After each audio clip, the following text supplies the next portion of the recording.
New York's top earners could be facing a combined city, state, and federal income tax rate of 61.2%, pursuant to proposed plans from the Democrats in the House of Representatives. Currently, the statutory tax for high-income U.S. workers sits at 37%. Additionally, a study revealed that these earners only pay 26.8% due to several loopholes and deductions. The new proposal includes a 3% surtax on taxpayers whose earnings surpass $5 million per year, along with a proposal to raise the top marginal income tax rate from the current 37% up to 39.6%. Meanwhile, President Biden's proposal will preserve net investment at 3.8%. Welcome to the Savvy Few, where we keep you up to date with what's going on in today's economy. If you're new to the channel, please hit the subscribe button and bell notification so you can stay up to date on the world's economy. The marginal federal income tax rate is the rate at which earners pay tax on every dollar that passes the tax bracket income threshold. The new proposals result in a marginal federal income tax rate of 46.4%. The marginal state and city tax rates combine to 14.8% in New York. If the Democrats' plans are approved, New York residents who earn more than $5 million will face a combined marginal rate of 61.2%. These rates sit amongst the highest across the city within the last 40 years. Concurrently, in California, the combined marginal rate will sit at 59.7%, New Jersey 57.2%, and Hawaii 57.4%.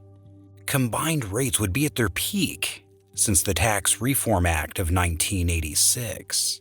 There are no current plans to alter the SALT cap, a repeal that would be highly beneficial to the top taxable earners. The SALT cap allows taxpayers to reduce their federal income tax by itemizing their deductions and claiming particular taxes, such as mortgage interest, donations to charity, or medical bills. Removing the cap would filter almost all of its benefits out of the top 5% of taxpayers, softening the blow of their heightened rates. But while it may be possible for the House to address the SALT gap within future proposals, there's no indication that it's being taken into consideration now. Numerous studies on taxation have demonstrated that lower tax rates produce the most significant economic growth. While there are avenues of lower taxation options for the super rich, such as foundations and trust funds, it's unlikely that the highest earners will want to stay in a city that charges them a 61.2% tax rate. High tax rates disrupt the economy predominantly through the supply side. High marginal tax rates discourage work, investment, savings, and innovation. Reducing the marginal tax rate can encourage employees to work more while motivating business to invest in their domestic environment rather than abroad. The proposal has gained support from high-profile individuals, such as Alexandria Ocasio-Cortez, who fashioned, quote, "tax the rich," into her Met ball gown. The sentiment is garnering support from those seeking to bridge the gap between the top 1% and everybody else. Statistics compiled by the Credit Suisse Global Health Report show that the wealthiest 1% of the population holds 43.4% of the world's wealth. Meanwhile, adults with an amassed wealth of less than $10,000 represent 53.6% of the population, yet only have 1.4% of its wealth. The opposition would argue that the AOC and her supporters have not accounted for the fact that we live in a capitalist society. For that to function effectively, we depend on the rich to fund businesses and hire people.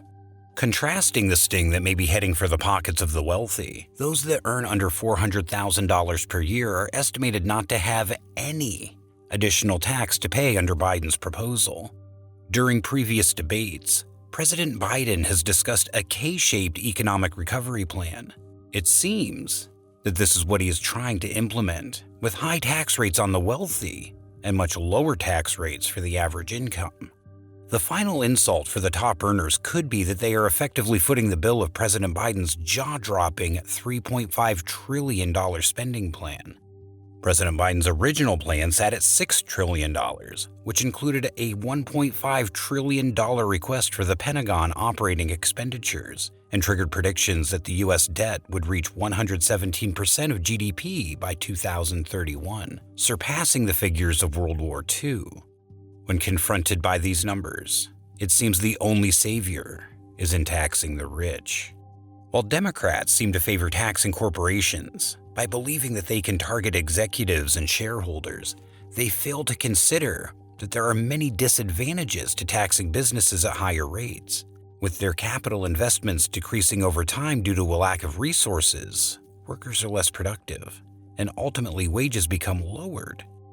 According to the Tax Foundation, Biden's elite corporate tax rate level of 28% would give the United States the highest ranking in the Organization for Economic Cooperation and Development. In doing this, the overall U.S. market becomes much less favorable and would likely defer prospective business opportunities to other countries. The proposal also includes the intent of obtaining $80 billion for funding the IRS in a bid to fortify, quote, tax enforcement related to high-income taxpayers. With the bill still to be finalized and the current $3.5 trillion spending plan hanging in the balance, facing a challenge from a bipartisan backlash, the Democrats may have to figure out an alternative way to overcome the colossal debt that America currently faces. It's not only the opposition that the Democrats are battling. Senator Joe Manchin confirmed that he would not back the $3.5 trillion spending bill as proposed by President Biden. Holding a key vote in the bill, Manchin stated, "It's not going to be $3.5 trillion, I can assure you," suggesting that the Senate could try to lower it by as much as $2 trillion. Furthermore, Manchin questioned why the Democrats were rushing to push their bills through at breakneck speed, citing that 8 million people still faced unemployment at the same time as 11 million job vacancies remained unfulfilled. With Biden's proposed spending bill in question, the only unequivocal truth is that the United States will be facing one of the most significant debt gaps in history. With this in mind, the United States will be required to find a way to meet its financial obligations. The president intends to implement a K-shaped economic recovery plan, which our citizens can only hope does not deter investors from funding the U.S. economy. With a historic level of tax set to come into force, will we face an exodus of our wealthiest people? Be prepared. These rates could spark a mass departure from which the economy will struggle to recover. Thank you for watching. Please like this video. It greatly helps the channel reach more savvy viewers like you who want to stay updated on today's economy.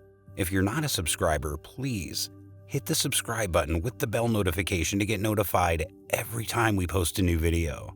Until next time.